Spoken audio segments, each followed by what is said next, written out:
Hello everyone, in this video I'll be showing you a build guide for the Lunar Sorcery subclass mod in Baldur's Gate 3. This is part of the Book of Sorcerers 5e Sorcerer subclasses mod by IncogneatoBurrito. Now with the Lunar Sorcery, we have different phases of the moon that we can go into with our Lunar embodiment form. This gives us access to different spells and we can cast them for free without expending a spell slot once per short rest. Per long rest I meant. And for each of the different forms we have our full moon spell with shield, our new moon spell with Ray of Sickness, and our crescent moon spell with color spray. So as I go through this mod, the left hand one will be the full moon spell, the middle will be the new moon, and the right hand will be the crescent moon. We also get a sacred flame here that's a little bit special because we use charisma for it, but we also get the ability to apply it to an additional creature when we attack. So that's pretty nice, especially if you want to do a radiating orb build, because that could come online pretty early if you get a medium armor proficiency from like a race, if you're playing a Gith or something. And for our cantrips, I'd recommend having Mage Hand to throw healing potions or water bottles. Friends if you're the face of the party, if not, minor illusions so you can group enemies together to drop a fireball. Bone Chill to stop targets from receiving healing, and Shocking Grasp because you'll get advantage on metal armor and the target cannot use reactions. For our spells, I would recommend having Mage Armor and Magic Missile. If you're using Mistress spells, Chaos Bolt is really fun, but we're going to want to have, I guess we can't pick Shield because it is considered a full moon spell. So in this case, I guess Mage Armor and or Chromatic Orb, depending on which you prefer. Now, if you want to use the Hags here, you can take your Charisma to 17 and use the Hags here to take it to 18, or the Actor feat. Otherwise, we'll follow a stat spread as following with 16 Dexterity, 14 Constitution, and 16 Charisma. You can swap Dex and Con if you prefer.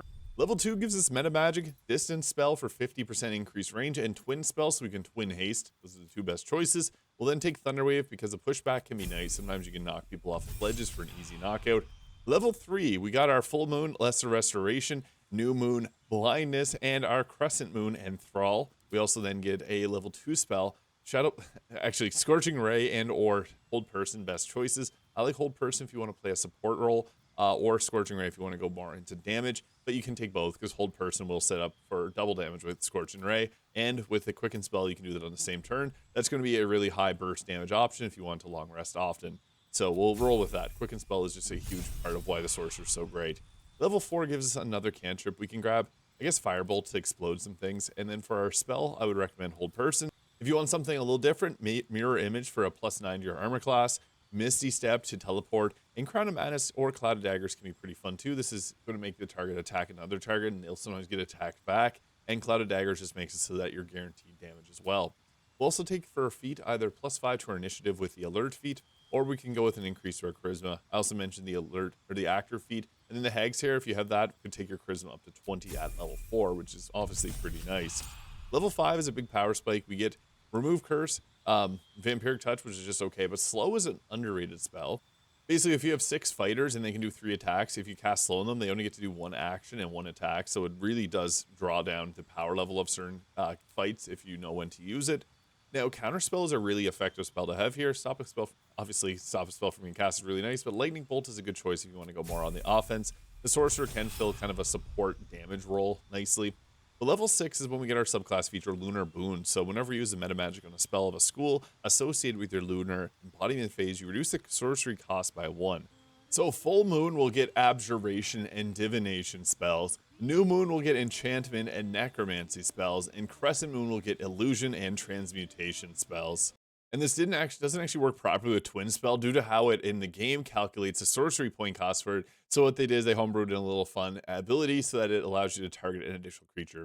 You also get Waxing and Waning, so you can cast each of your first level lunar spells once without expending a spell slot, provided you're in the correct phase. And as a bonus action, you can use a sorcery point to change your lunar embodiment phase, giving you some more versatility when it comes to combat. We then will take Lightning Bolt, although Twinned Haste is one of the best things you can do. So if you, again, like taking the support role, Counterspell and Twinned Haste is probably the most effective thing you can possibly do.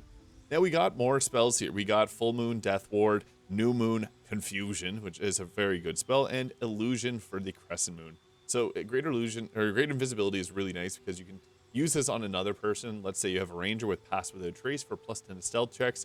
This will make them pretty much unable to be seen. It's actually a crazy combo. For our next level spell, Ice Storm is hard to go wrong with because it creates difficult terrain and it does a bit of damage. Level 8 will give us another choice in spell, and I like Wall of Fire sometimes to be able to group off enemies, but Fireball is probably the better choice here. Now we can go with an increase to our Charisma to take up to 20, or the Alert feat, which I think is better. Typically, the Sorcerer wants to go first always because they deal 2 spells per turn, so you can sometimes shut down multiple enemies before they even get a chance to act, and that is really effective. Level 9 gives us Dispel Evil and Good for our Full Moon spell, Hold Monster for our New Moon, and Dominate Person for Crescent Moon. We also then get access to a level 5 spell with Cone of Cold being a very high priority spell due to it hitting a lot of enemies and doing an 88 of cold damage, which is doubled if you have your minion Mage Hand throw a water bottle. So pretty good stuff. Or your Cleric can cast Create Water. We get another spell here. There's nothing really here that's super important, so you can grab Acid Splash or even Blade Ward. For our next spell, Insect Flag is okay for crowd control. But at this point, grabbing Haste or going back to grab Misty Step is nice too. And then you can go with the Careful spells. That's not a bad choice there to protect the teammates. Level 11 gives us our subclass feature, Lunar Empowerment.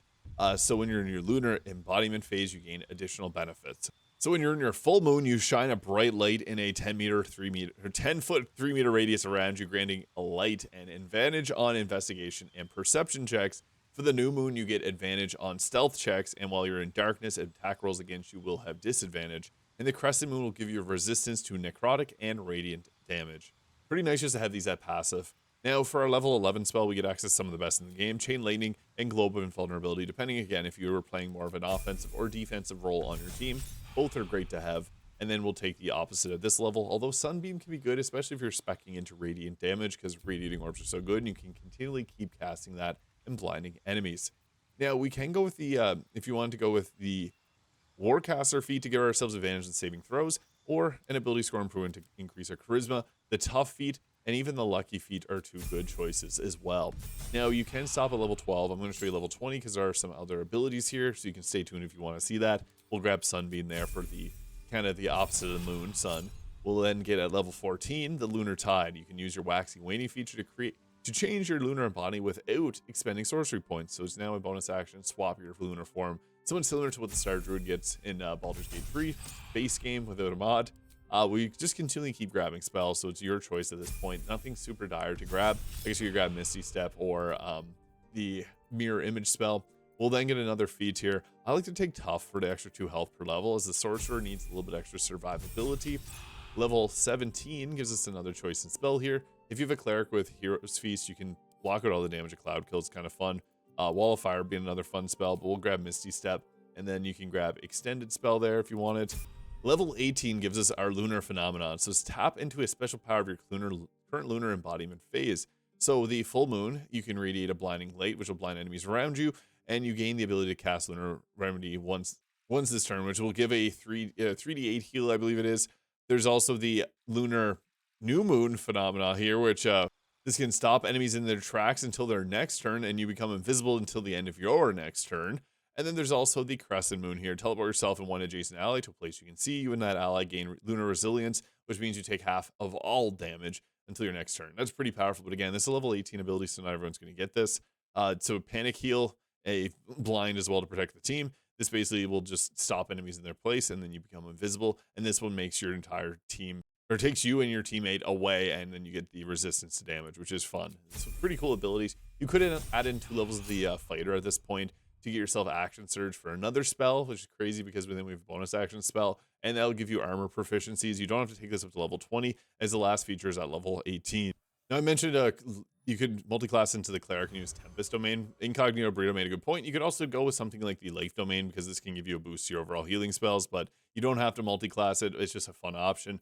I like to add in the fighter though, just because if you want to use certain gear, you're going to want a weapon proficiency. So I would have been taking like moderately armored. This gives us the defense fighting style for an increased armor class and action surge. So yeah, we can spam cast spells. You, again, don't have to take this. Outfit is from the Celestial Threads mod on Nexus Mods by Aridea. Now, as far as base game gear goes, once we added medium armor proficiency, this lets us use some more fun things like the Armor of Agility to keep us alive longer.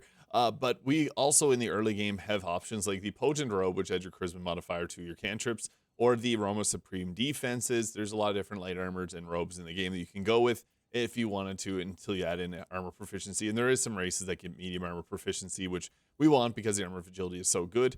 And then if you have the medium armor proficiency early game, the Adamantine Scale Mail is another good choice. But you could also go with the Radiating Orb gear too if you got Lunar, if you got that, because you can use Sacred Flame on 2 targets. So that's double the Radiating Orbs you can apply, especially with the Luminous Gloves. I like to have this here just because we do have some radiant damage spells. We got even like Sunbeam, even though it's kind of funny to use that as a moon sorcerer.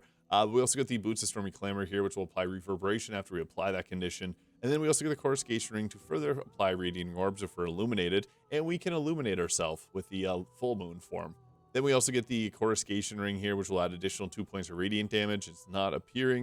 Here we go. So yeah, 2 points extra damage is radiant damage, so that again further applies radiating orbs. And then they have the Holy Lance Helm, because this will make the target take radiant damage again, which will further apply it. Although if you don't have that, the Haste Helm for extra movement speed can be pretty nice as well.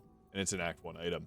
You got the Cloak of Protection, but if you're Dirge, turning invisible makes a lot of sense with this moon-themed class, so that can work too. I got Marka Heshker, best available staff. In Act 1, you can use the Morning Frost. That's the best staff in Act 1, and it's actually still very good into the late game. And then we also got the Viconia's Walking Fortress too, and Hellrider Longbow for that +3 to our initiative.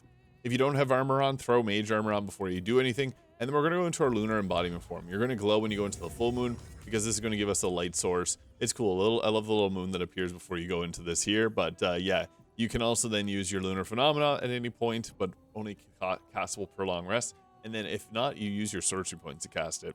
So getting into a fight, we got lots of options. We do have access to things like confusion, which are kind of fun when we see a large group of enemies like this, because we can just lay this down and we have a pretty good chance of being able to confuse a bunch of them. And we actually hit every single one of them. So that's 8 targets that are now confused. They have a 1 in 10 chance of acting normally. This is a concentration for us. So we can just leave them be. What we can do is then focus on the back line over here and just chip away at them. I'm going to save all my extra resources for some of the other targets here. So we'll just go away with a Scorching Ray, which should hopefully take out this target. Boom. All that extra radiant damage would have gave them -10 to their attack rolls otherwise. I'm just going to call it at that for our first turn. And then you can use the lunar phenomena if you needed to be able to apply the full moon here. I don't need to blind these. I actually don't want to debuff them at all because they're going to start attacking each other. It's one of the nice things about these spells here. We'll just end our turn. And since we're in our full moon, we get that free cast of full moon shield there. So we don't have to use our level 1 spell slot, which is kind of nice. This just gives us, again, +5 armor class for a turn. So it's good. It gives us a much greater chance of surviving and not getting hit. They are all confused, so a few of them skip their turn. The beautiful thing about confusion is that you see they're literally just going after each other and fighting each other. So yeah, they have a 1 in 10 chance of acting normally, but for the most part, they're just going to go around stabbing each other. So yeah, confusion's a spell that doesn't get used often by many people, but the fact that it's included as this is fun. And I just regretted using my reaction there because I got hit with something that I could have counterspelled. I guess that right there is why we prefer the dead condition over using other types of conditions, because then they wouldn't be able to fight back. So I'll set down some crowd control and large damage that's going to apply radiating orbs, 8 stacks and 8 stacks on each enemy with a single ice storm, which is pretty crazy. And we also got things like chain lightning, which are very high chances of hitting, 90% chance on all these 3 targets here. So I'm just going to blast away. Chain lightning obviously being a very powerful spell. That was able to take out 8 targets there. Then we got ourselves Action Surge. Again, this is a very high burst damage. I just don't want to keep getting counterspelled, so I want to shut this down, put the kibosh on it right away. I'm then going to blast away. Ooh, only 60%, 95% chance. This is fine. And that, oddly enough, did not chain to anybody else. That is strange. But the thing is, we have another quicken spell here, so we can just continually keep blasting. That's a beautiful thing about this spell. And then we can even do something cheeky, like use a Sunbeam here, so that on our next turn that we can just come back and start blasting away with more of these. And with Sunbeam, you can blind targets. That gives them disadvantage on their attack rolls, or it can just completely one-shot them. They get radiating orbs either way. And here's why we want to save our counterspell, because Command Grovel is super annoying. We don't want to get hit with that because that's one of our biggest downsides. We don't have great wisdom saves, so the enemies can take advantage of that, and they're going to. It's obvious, oftentimes that you're going to see that spell pop up as, yeah, we're not likely to succeed. And we can also do the dual cast of Sacred Flame on 2 targets. We have a pretty decent hit chance there, and we were able to take them both out with the dual Sacred Flame. Spamming that or Sunbeam is pretty fun. So there it is, the Lunar Sorcery, part of IncogneatoBurrito's Book of Sorcerers 5e Sorcerer Subclasses mod. Let me know your favorite thing about this mod in the comments. Hope you have a great day, and we'll catch you all in the next video.